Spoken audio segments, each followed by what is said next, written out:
Bright out here. All right, you guys, it's Saturday, 1 week, just over 1 week from the start of Drift Week USA.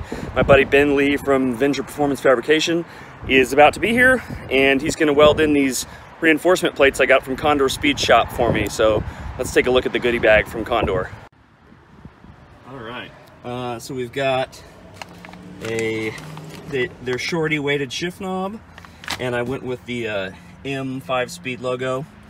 Then we've got the subframe plates, nice thick, eighth inch thick steel. Got a nice black suede shift boot, matching e-brake boot, and rear shock tower reinforcement plates, and R-tab reinforcement plates.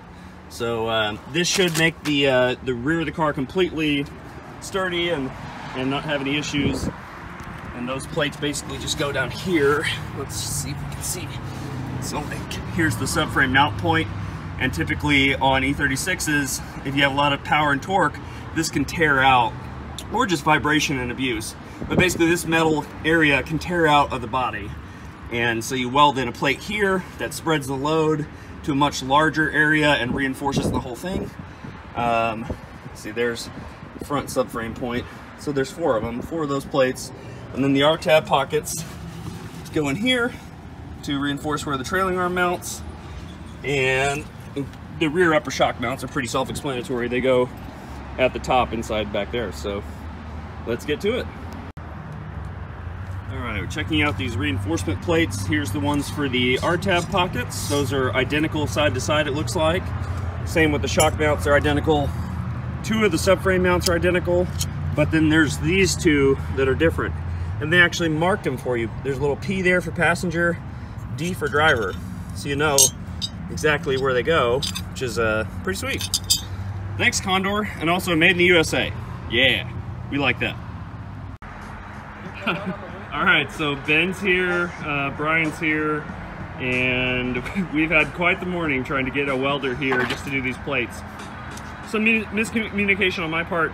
I did explain to him that the car is not at the shop where this Miller MIG welder was.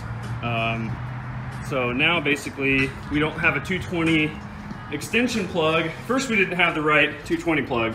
This is a commercial style plug. We had to get this adapter, which my dad had luckily. But the car's out there with no rear subframe, and we don't have a 220 extension long enough to get all the way over to the welder. So we were thinking, oh, we'll just move the car into the garage. Well, it doesn't have a rear subframe, and we don't really have a good way to roll it on dollies or anything. So right now, we're trying to come up with a windshield to block the wind, because it's kind of windy out here, and that's the problem with welding out here. So Ben's under there wire wheeling away, having a great time. And here's our makeshift wind blocker. The things you gotta do. All right, what's up guys? Filming a quick little video here on changing some wastegate springs out. I'm changing to smaller wastegate springs or a single spring to hopefully get the boost under control for pump gas so I won't run too much boost and it'll be easier on tires. And Brian and I were disassembling the wastegates here, and we're just noting that one of them gets a lot more heat than the other one. Check it out. All right, excuse the messy workbench, but both of these gates, brand new, were red.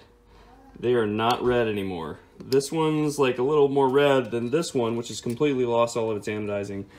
And the springs are actually stuck, well, they were stuck a second ago, in operating the diaphragm. The good thing though, even with all that heat, these diaphragms are not torn at all. I've had these for years, been beating the shit out of them, and Tile makes a good product, so that's pretty cool. We were trying to figure out though, what color wastegate springs are actually in there so we know how much boost it's supposed to be running, but they're both just like brown now or whatever. Luckily, this gate got a little bit less heat, so we can see I've got a red and what looks like maybe a black. I don't know, but the top of this one also looks black.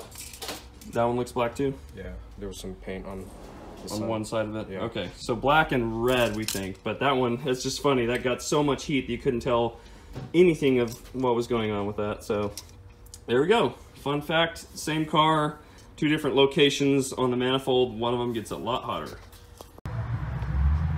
let's take a look at Ben's handiwork down here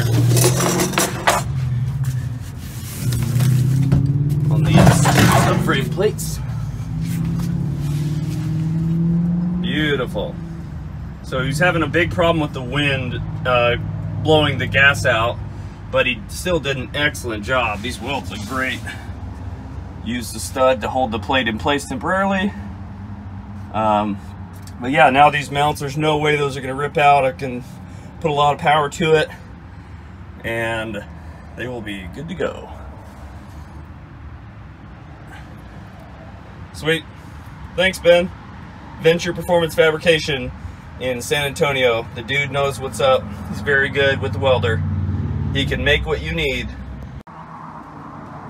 Also got the steering wheel on and a hub, so I can run my sweet NRG Lone Star Drift trophy wheel.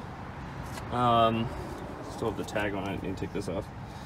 But yeah, that already kind of makes me more excited about the car in general. It just makes it sporty and ready to drive, so sweet. Next steps, we're gonna have to go pull the drivetrain out of the coupe and bring the engine hoist here so that we can get this engine out and do a little swapping. Hopefully it'll be together soon. This is Sunday for anyone watching this later. All right, what's up guys? Tank Top Mike here. Welcome to another episode of the Sedan Build and Drift Week USA prep. It is currently, it's Wednesday before the trip, and the first day of the trip is on next Tuesday. So I have a ton of work to do. I'm kind of stressing about it, but we're gonna make it happen. So right now, as you can see, my regular car, my coupe, whatever you want to call it, I've been calling it coupe excessively, is on the lift behind me. Engine and transmission are still in it, as well as the subframes. Right now I'm working on removing the rear subframe, so I'm gonna go show you guys some of that stuff underneath the car in just a second, but basically disconnecting all the brake lines, the shocks, trailing arm pockets, and then getting ready to take the 4 main subframe bolts out and just drop it down. My idea was to lower the car, undo both subframes, and then lift the chassis off of the subframes. That's usually a pretty handy trick to do if you have like a cart that dealerships use to hold the drivetrain on, or like some pallets or something will work. Unfortunately, I realized that my turbo manifold, being top mount and tubular, goes over the passenger side frame rail, so I actually can't drop it out the bottom, and it's basically impossible to remove the manifold while it's in the car. So I'm gonna have to unbolt the front subframe, bring it forward, probably lift the engine up a little bit to get over the front frame rails, the ends of them, they stick up a little bit, and then we should be good to go. So let's look at some stuff in the rear that I'm working on right now and keep going. All right, as you can see, I've got the drive shaft out over there. Trailing arms are out. You can see I've run bearings and they're heavily offset to the inside for more toe. So I'll show you guys more detail of that in a bit. The springs are out. These are 8Ks, I think, and I don't run any adjusters in the rear. Got the shocks loose. Oh man, you can't really see it here. Let me get the flash. Much better. Okay. So I disconnected the brake lines. I've got a little bottle taped into the hard line, or zip tied rather, to catch fluid. You can see I had to disconnect the secondary caliper as well. So I have the hard lines for that over here. I already took them off. I'm getting ready to take this stuff home to put on the other car. So this was custom made, I guess. I had a place here in Austin called Hydraulic House build these for me and pressure test them. And then I made this section of hardline, and those go up to this T-junction block. So there's a port on each side here. This comes from the handbrake in the car through the body there. And so I've already removed those lines, which go out to each corner to the Willwoods. So let's see what else we got under here. There's my fuel lines.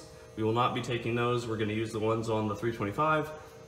And the tank stays because they're identical. No reason to take that. Main thing that I want is this bad boy right here. This is a 7 Series 210 millimeter diff, and these things are pretty much indestructible. you can run a whole lot of power and torque through them. And they're becoming harder and harder to find. So luckily I got that one quite a few years ago and did the mod, I forget, CES Motorsport, that's who makes this. So basically this holds the diff in double shear. Normally you would have, let me explain that better. Normally you would have a diff bushing right here coming out the front. And on these cars, if you clutch kick really hard, you can basically break that bolt that goes through the bushing. So putting this weld-on bracket here puts the bolt there from the side and there from the side. So basically, you're gonna have to snap off 2 bolts that are solidly mounted right into the diff to break anything anymore, and that's just not gonna happen. So, shout out to SPL for these awesome titanium lower control arms. Get you some, they're super lightweight, nice and adjustable, very strong. Let's see, what else we got? We got aluminum subframe bushings everywhere, aluminum diff bushings, M3 axles. This is a Torx conversion. You can get E90 Torx bolts instead of studs, so you don't have to like deal with 2 of the studs and 2 of the bolts. They're just all bolts now. It's a little bit nicer to work with. But yeah, that's under the car and a little bit of detail of this thing. Let's see. So yeah, pretty much now I need to get the rear subframe completely out and figure out a plan. I need to clear out in front of the car a bunch so that I can have room to get the engine and subframe forward a bit. So I'm gonna clean up a little bit here and we'll report back. All right, well, a lot of cleaning and brainstorming later. Here's what we've got. Didn't really have enough room to pull the subframe. It just didn't seem like it was gonna work out. So I bolted some front wheels back on and I lifted the rear of the car with a jack just on the rear subframe. So I was able to wheel it back and now I've got a lot more clearance up here. I'll just go ahead and pull the engine and tranny out of the front, get them out and around the car, and then we'll deal with dropping the subframe and getting the angle kit and everything. But success. At least we got to a point where stuff can keep happening. Yay. All right, you guys, I'll kneel down because I can't get a good height on this thing. As you can see behind me, engine's not quite out yet. I cleared a bunch of space in front of the car to be able to get the engine hoist in there, pull it up with the transmission forward, and then out and around the car so we can go load it in the truck, and then I'll wheel the car back forward onto the lift and drop the front and rear subframe at that point. I forgot how much work this is. I haven't really dug into this car this hard or this far in depth in quite.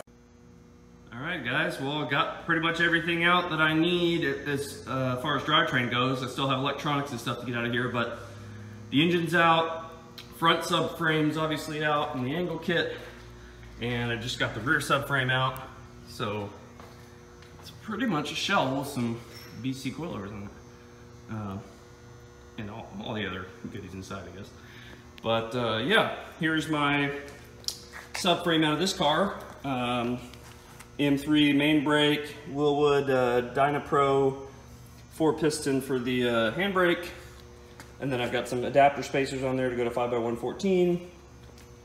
Let's see, what else? This subframe has solid aluminum subframe bushings in it, so I'll be running those again in the other car, just because that eliminates like a bunch of flex of the subframe and prevents any kind of loading up that could break stuff. So having it be able to distribute the load immediately through aluminum into the body is good. As you can see also, if you're familiar with E36 diffs, this is not a stock diff.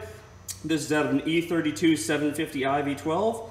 It's 210 millimeter instead of like the 188 millimeter in the stock diff.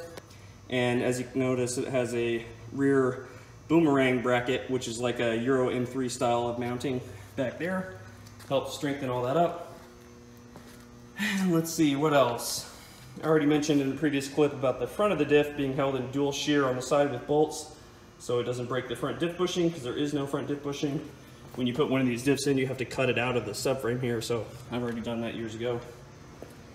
And here's my modified trailing arm brackets that I had done years and years ago to get more toe in.